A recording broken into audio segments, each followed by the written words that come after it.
Hey guys, what is going on? My name is Virtual Riot, and I've got another really cool technique for you that I want you all to play around with. I'm happy to see everyone's been enjoying yesterday's video, and I've been doing a bunch of experiments in Ableton to see what kind of effects I can create myself just by mashing some devices together. And I recently discovered this other one that is actually a lot more universally applicable. Yesterday's technique was cool, but it's specifically color-based, and it just does this one thing. So what I want to show you today is this.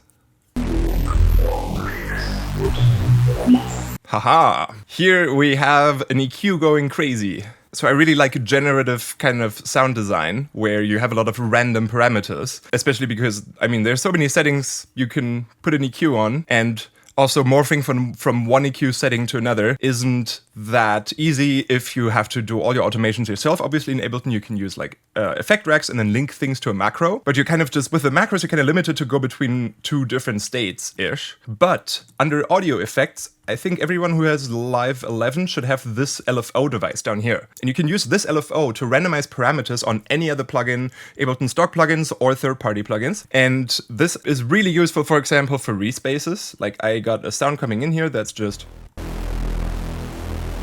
So I'm just putting in a detune supersaw type thing, and then let's turn this on.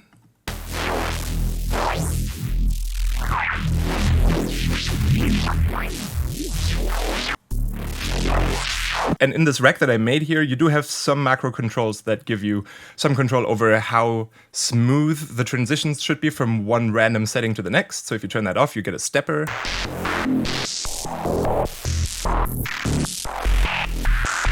And you can adjust the rate, obviously, make it freak out like this. But it's really not that difficult to build a device like this yourself, and then you can use this method on any other effects as well. I've been trying it out with a couple of different ones. Last night I tried it with a delay, which sounded pretty cool, with a chorus, with a flanger, and I'm just going to show you how to make this type of rack rather quickly, and I'm just going to rebuild this EQ little thing here just as an example. There are a few things that I want to show you that'll save you a lot of work if you're doing this, because obviously you got to map a lot of things to other things, but there are ways where you can really save yourself some work. So let's go. So as the input sound, I'm just going to use this detuned saw again. And then we're gonna need an EQ8. I would recommend grabbing one of the singing A, C, E, or G presets from the format folder here. These are factory presets because then you get 8 EQ bands activated and they're all set to bell mode, to just this this kind of thing. And that's kind of the EQ that we want to start with. And then let's load up an LFO device down here, and you'll see you got control over rate. You can switch to sync to rate. You got depth, which works. Offset, which, also works. There's a phase shift from 0 to 100%. 100% would be the same as 0.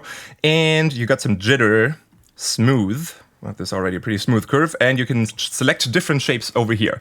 There's a random mode down here as well, where you just get random steps. Or if you use the smooth, the random curve.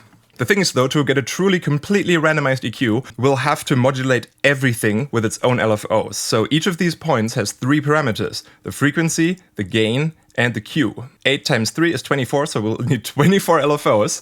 That's the only part where it gets a little CPU intense, but it's not as bad as the last video one. So this is okay, this is doable. And this definitely has more applications, because it's just a really cool filtery movement type thing. All right, before you start mapping any LFOs to any parameters here, I'm gonna just undo that real quick. I'm gonna put this LFO into a group. Just Command G while you hold it, then it's in an audio effect rack. I just called it group because it's Command G, but yeah, put it into an effect rack, and then I'm just going to connect the parameters of the LFO to these macros.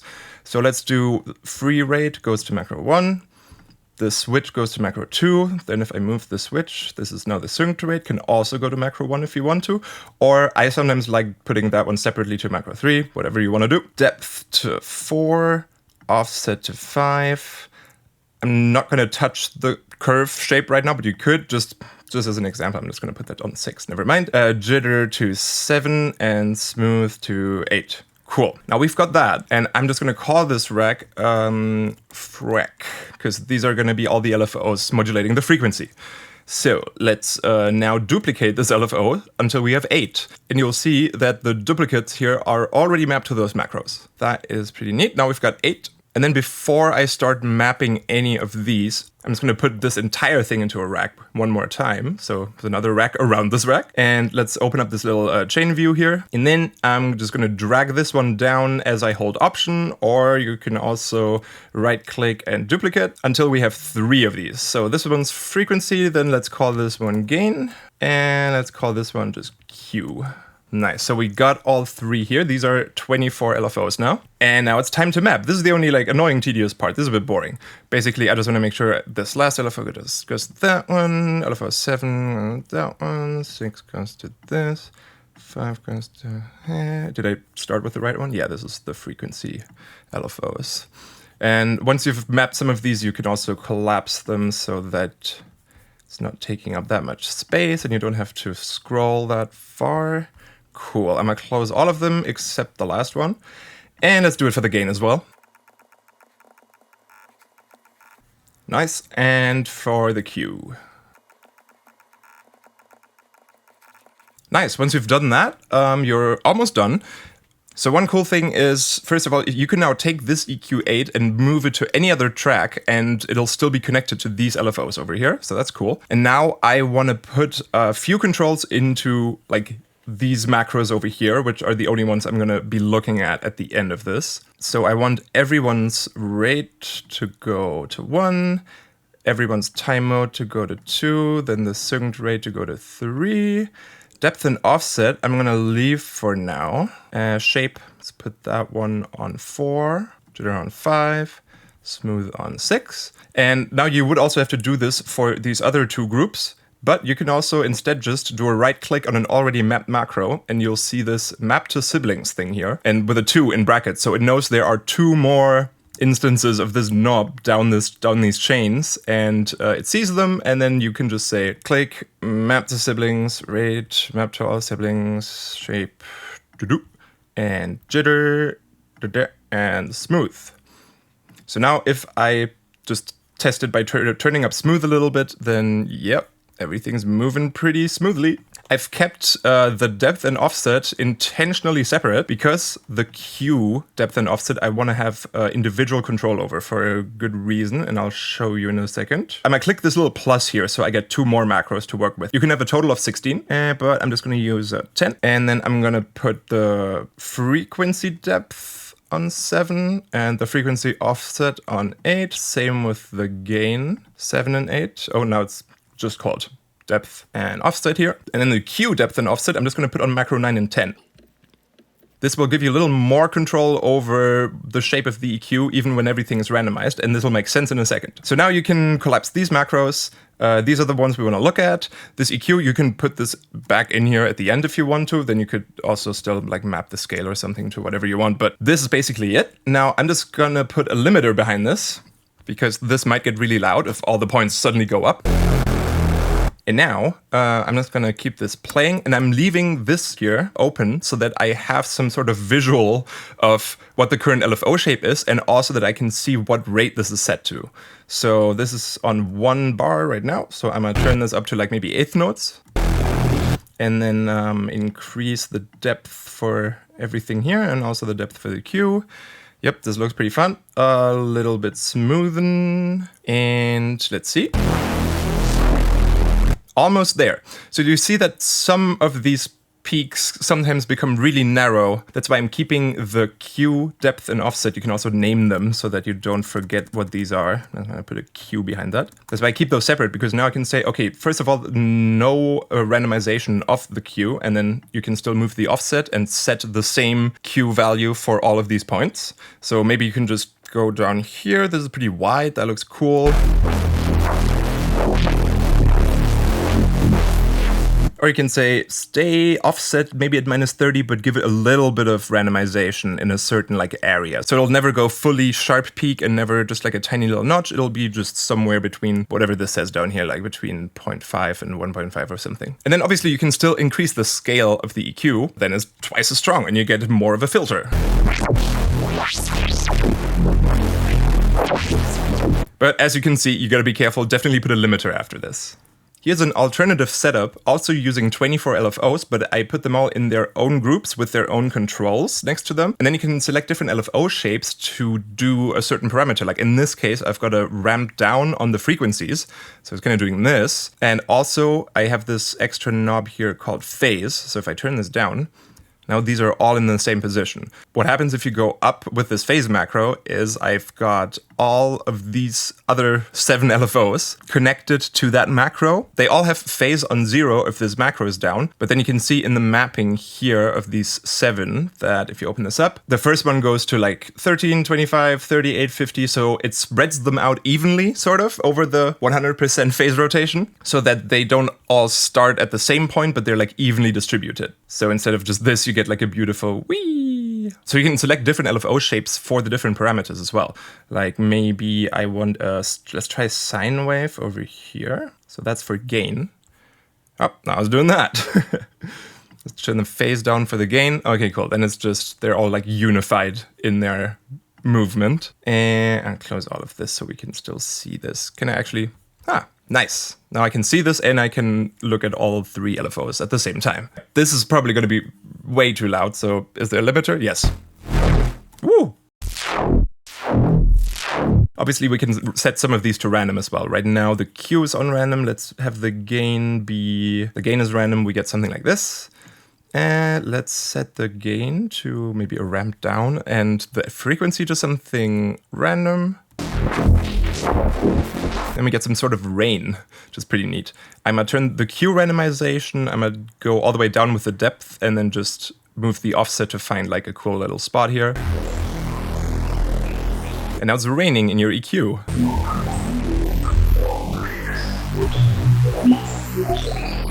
And if you feel like it, you can try and rebuild this one yourself or download it from my Patreon. And if you rebuild it, you can also maybe decide, oh, maybe I want all these EQ points to not randomly jump around, but maybe I'm going to tune them into a chord. And then you have like a raining resonator on whatever audio you put this on. So here's this in context of maybe like a drum and bass type of Reese bass. Without the effects, this sounds like this.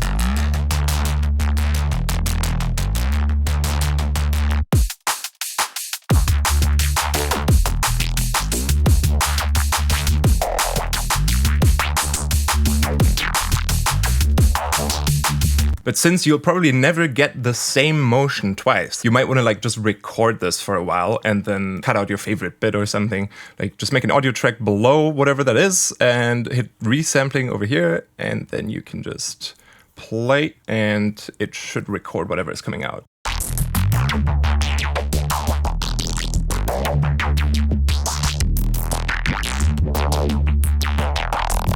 I wonder if it's going to sound kind of reversed if instead of going down, these would all go up. So let's change this LFO from down to up.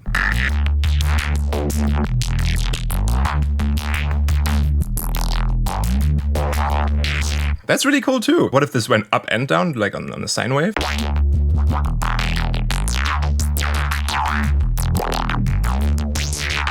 This is really cool. It really, like, it sounds a little bit different every time. And then you can also like mix and match the rates, like the speeds of these different ones, set them to like something, probably maybe one of them to really slow, the other one to pretty fast, and just see what comes out. And lastly, here are some other examples of putting random LFOs onto effects. So here I got the beat repeat, which I've actually never used before, I think, and put 3 in a row and same kind of random LFO setup that we had with the EQ.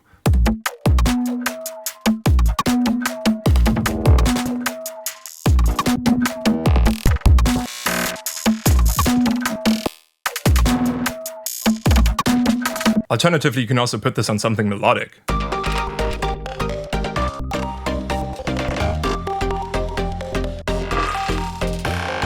I also made a version where there is a 1 beat repeat first, and then it splits it into left and right, and each of those get their individual beat repeat, and there's another beat repeat after that.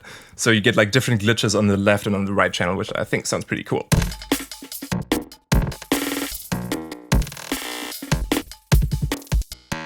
Complete chaos. So here I put it on a delay, and this is just 1 delay. Like pretty subtle. So I made another version that's like ×3. So 3 in a row, all with their own LFOs.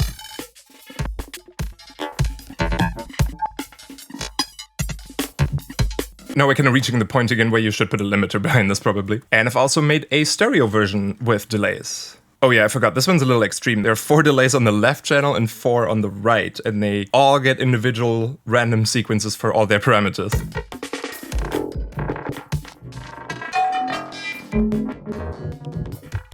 Kind of spooky. Maybe it would make sense at this point to run like a parallel dry channel.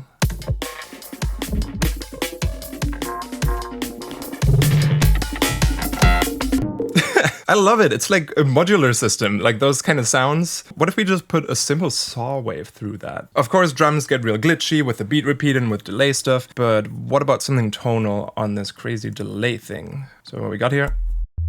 I'm going to start with this sine wave.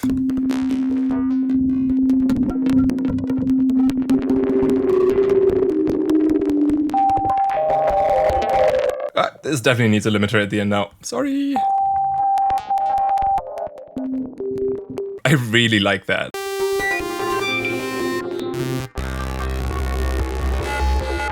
If it wasn't stepping, but it was kind of smooth, I'm just gonna do this here and here. And that gets a little messy. Let's change the delay mode from fade to repitch.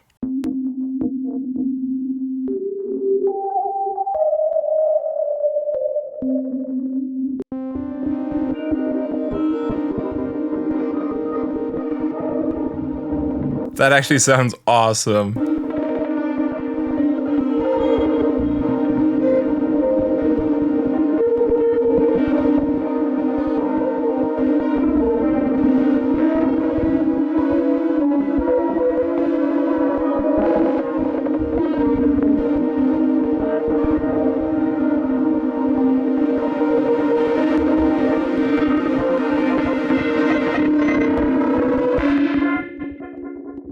I'm gonna put this one on my Patreon as well, and all the other ones that you've seen in this video.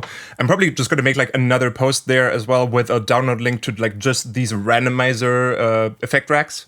So yeah, have fun. Try this out with whatever other effect you can think of. You can do this with third-party stuff too. You can do this with Serum if you want to. Like you can pop this thing out here, and then you can click configure, and now any knob or parameter that you touch here in Serum is gonna show up down there, and then you can link random LFOs to those. Happy experimenting! Have a nice day!